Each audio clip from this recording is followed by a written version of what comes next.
esas jurisprudencias obligatorias de la Suprema Corte de Justicia tiene como finalidad el que todos los jueces del país uniformen sus criterios en relación con la interpretación de determinado derecho o de determinada norma.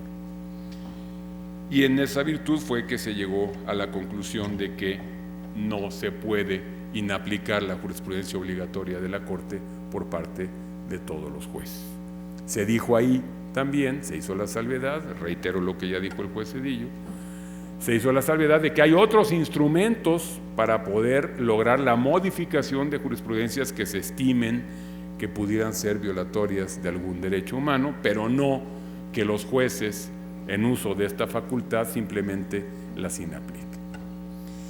Y ya por último, ofrecí que iba yo a ser ágil y no estoy cumpliendo mi palabra. Ya por último, quiero darles noticia de un último criterio que apenas se está cocinando en la Suprema Corte, aunque ya hubo votación, en donde se dijo, y ahí, fíjense, ahí sí no estuve de acuerdo, porque se dijo, a ver, entonces ya tenemos la posibilidad de que todos los jueces en este país hagan control difuso de convencionalidad y constitucionalidad. ¿Por qué se llama difuso? Se llama difuso porque lo puede hacer cualquier juez. Antes de esto teníamos un sistema de control concentrado. ¿Qué significa? Que había un sistema de control concentrado que solamente los órganos con competencia reconocida en la Constitución podían revisar que los actos fueran o no contrarios a la Constitución. Una labor de regularidad de los actos, de la constitucionalidad de los actos. Pero como hoy ya todos los pueden hacer, ya no hay órganos con la competencia exclusiva para hacerlo. Se dijo en un principio, cuando se hizo aquellas, pues no son resoluciones porque no era un caso concreto, en un expediente varios, aquellas declaratorias del caso Radilla en la Suprema Corte, se dijo, bueno, ahora ya tenemos un doble sistema de control. Por un lado, un sistema concentrado con los órganos que están reconocidos en la Constitución para hacer ese control a través de los medios de control concentrado, que es el juicio de amparo, las acciones de inconstitucionalidad y las controversias constitucionales, y que ahí sí vas a poder impugnar una ley y sí se va a poder hacer una declaratoria de que esa ley es inconstitucional, para que no te la vuelvan a aplicar. Muy bien. Pero también al mismo tiempo tenemos ahora un sistema de control difuso en donde todos los jueces del país van a poder hacer esa revisión y van a poder llegar al análisis de si una ley es contraria o no a algún tratado o a la Constitución, y si consideran que es contraria, van a poder inaplicarla. No van a poder hacer una declaratoria de inconstitucionalidad de esa ley, simple y sencillamente lo que van a hacer es inaplicarla. Entonces ya tenemos un sistema mixto. Pero la última problemática que se generó es, a ver, y entonces, ¿los de control concentrado pueden hacer control difuso? Es decir, los órganos con la competencia constitucional idónea pueden, en un caso concreto, porque además es un control ex officio, ya también lo explicaba el juez Zedillo, es un control ex officio que es dentro de su ámbito de competencia, dentro de sus facultades y además independientemente de que lo aleguen las partes o no. Entonces, se dice, los de control concentrado, por ejemplo, en un amparo, para analizar la inconstitucionalidad de una ley, en un amparo ante un juez de distrito, se tiene que señalar como acto reclamado la ley y se tiene que señalar como autoridades responsables al Congreso que le expidió, al gobernador que la promulgó, al jefe del diario oficial que la publicó. ¿Por qué? Porque todos esos actos contribuyen a darle vigencia a esa norma. Pero si yo no señalo la norma como acto reclamado, el juez no puede hacer el análisis de la constitucionalidad de esa norma. ¿Por qué? Pues porque no se la señalé como acto reclamado, porque no llamamos a las autoridades que le expidieron para que se defiendan, para que den sus argumentos. Pero ese juez podría decir, bueno, yo no lo puedo hacer por la vía del control concentrado, pero sí lo puedo hacer por la vía del control difuso. aunque no esté reclamada esa ley, aunque no hayan venido las autoridades encargadas de su expedición, promulgación y publicación, yo puedo decir que para mí esa ley es inconvencional porque viola un tratado internacional o a la propia Constitución, y entonces debe inaplicarse la norma. Y entonces concedo el amparo para que esa norma se inaplique. ¿Sí me explico cuál es la diferencia entre el concentrado y el difuso? Digo, no se lo estoy explicando a los jueces y a los magistrados, obviamente, pero es una diferencia sutil, pero es importante. Y entonces, ahora se dijo, en un asunto que estamos a punto ya de formalizar, aunque ya lo discutimos y ya hubo algunas votaciones, se dijo, los órganos de control concentrado no pueden hacer control difuso ex oficio. O sea, nada más pueden hacer control concentrado. Yo ahí no lo compartí, sostuve que para mí no había sustento constitucional ni convencional para hacer esa distinción, y que si un juez ordinario puede llevar a cabo ese control de regularidad convencional ex oficio, pues con mayor razón un juez que tiene competencia constitucional para poder llevar a cabo ese control de regularidad. Sin embargo, la mayoría, que fue muy cerrada, que fueron 7 votos contra 4, determinaron que los órganos de control concentrado no pueden hacer control difuso ex oficio. Solo, se dijo, de las normas que aplican ellos, no las que aplican las autoridades responsables, sino ellos. ¿Cuáles son las normas que aplican los tribunales federales? Pues la ley de amparo, la ley orgánica del Poder Judicial de la Federación y el Código Federal de Procedimientos Civiles o Penales. Yo creo que este nuevo criterio le va a dar una nueva dimensión también a esta temática que se ha venido formando, ¿no? Hemos venido definiendo algunos criterios. Muchos pensaron que con la contradicción de tesis 293 se iba a acabar el problema y la Corte iba a decir ya y se iba a definir todo y todos íbamos a vivir muy felices. Y la verdad es que no fue el final, fue el principio. Evidentemente este tema seguirá siendo objeto de revisiones por parte de todos los tribunales del país y desde luego por la Suprema Corte de Justicia cuando así haya necesidad de que intervenga. Pues yo hasta aquí dejo mi intervención.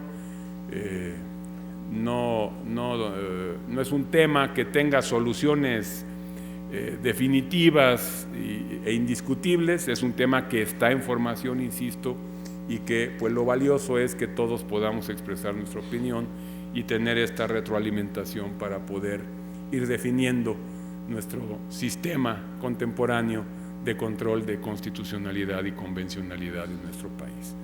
Ha sido un gran gusto estar aquí, me da mucho placer siempre, como les decía yo, regresar a Toluca. Soy mexiquense naturalizado porque estuve residiendo más de 20 años en Metepec, pero pues consideramos ya con la conurbación que somos una misma ciudad. Muchas gracias a todos, gracias por su atención y por su paciencia. Buenas tardes.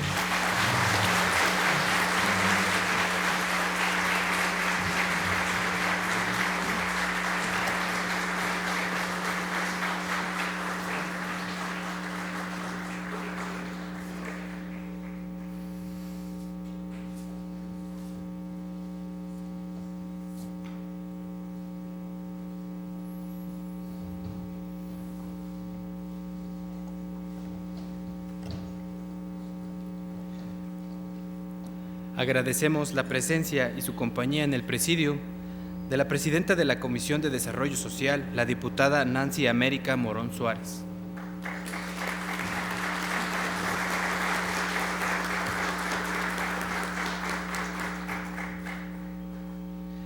Comparte las conclusiones de esta actividad académica el coordinador de jueces de Juzgado Tercero de Distrito de Procesos Penales Federales en el Estado de México, el juez Raúl Valerio Ramírez.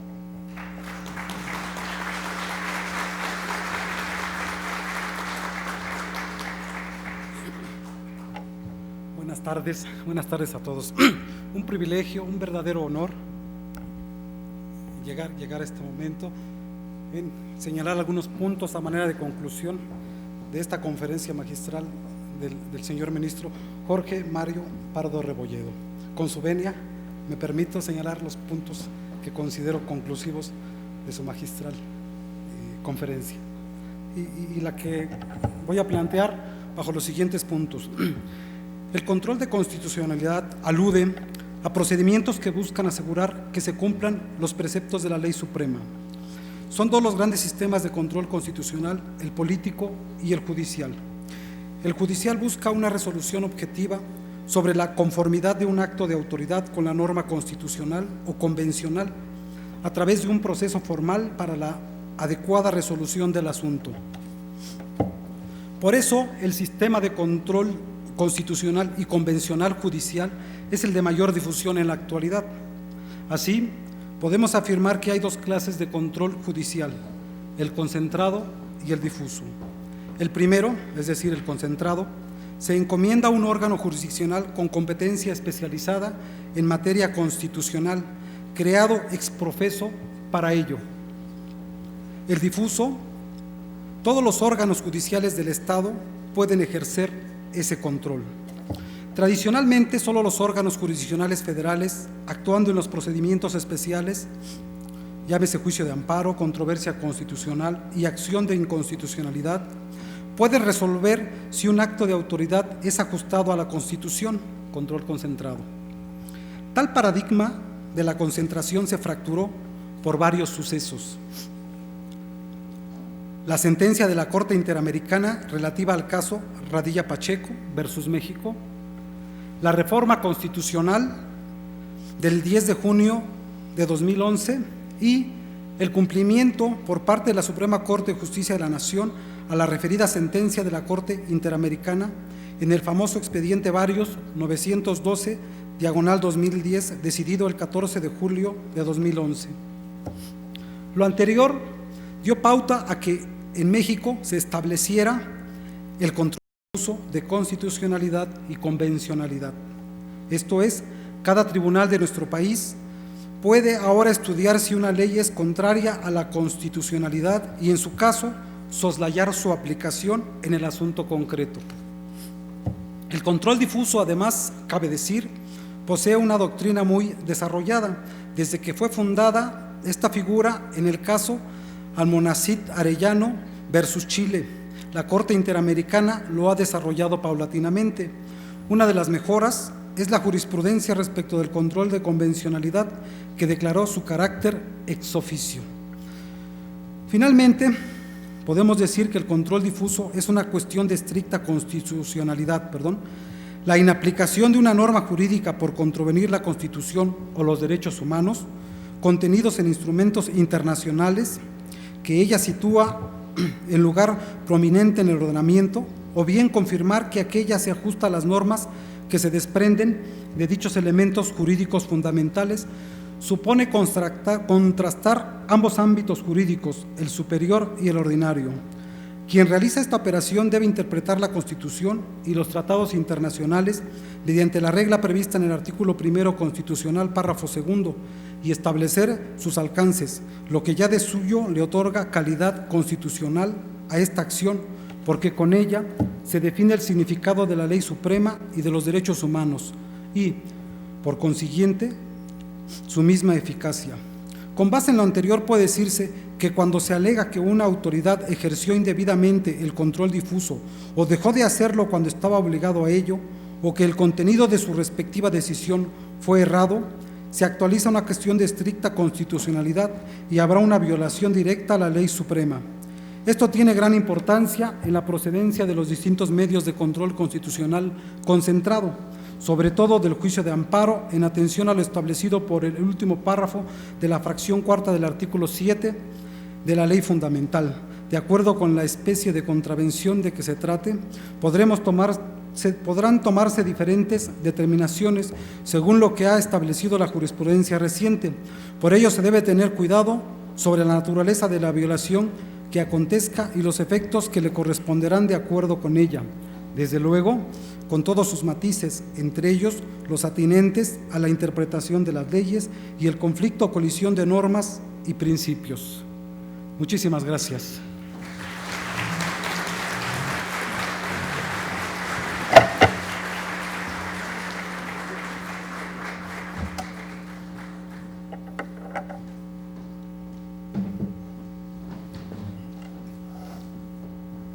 Somos testigos de la excelencia como hábito y como forma de vida. Agradecemos por tan notable exposición al ministro Jorge Mario Pardo Rebolledo y por tal motivo se hace entrega de un reconocimiento en manos de la diputada Nancy América Morón Suárez. Un aplauso, por favor.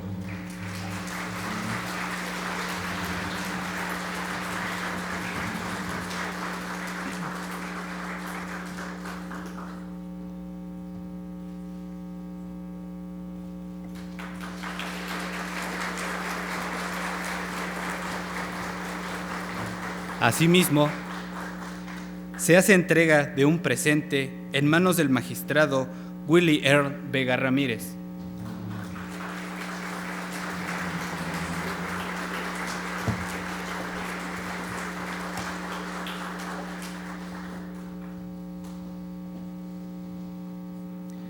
Sean tan amables de tomar sus lugares, por favor.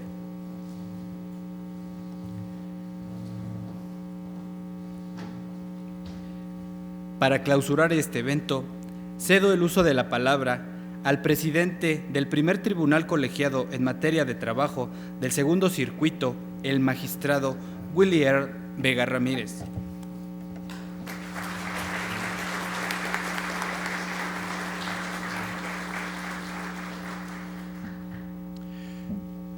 Es para mí un honor esta tarde ser el portador del último mensaje con el cual se clausura esta brillante exposición.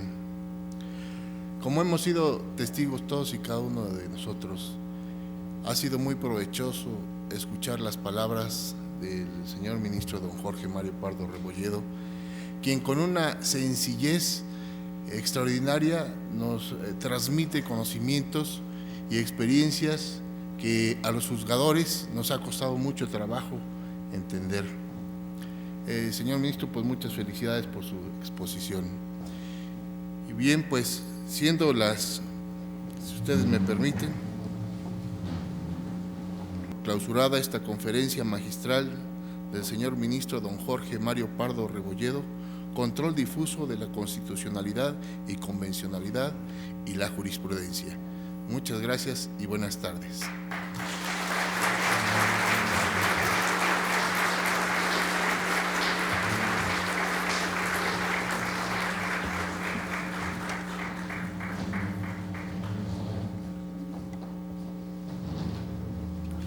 La 58ª Legislatura del Estado de México y el Instituto de Estudios Legislativos agradecen su distinguida asistencia a este magno evento. Gracias a todos por su presencia.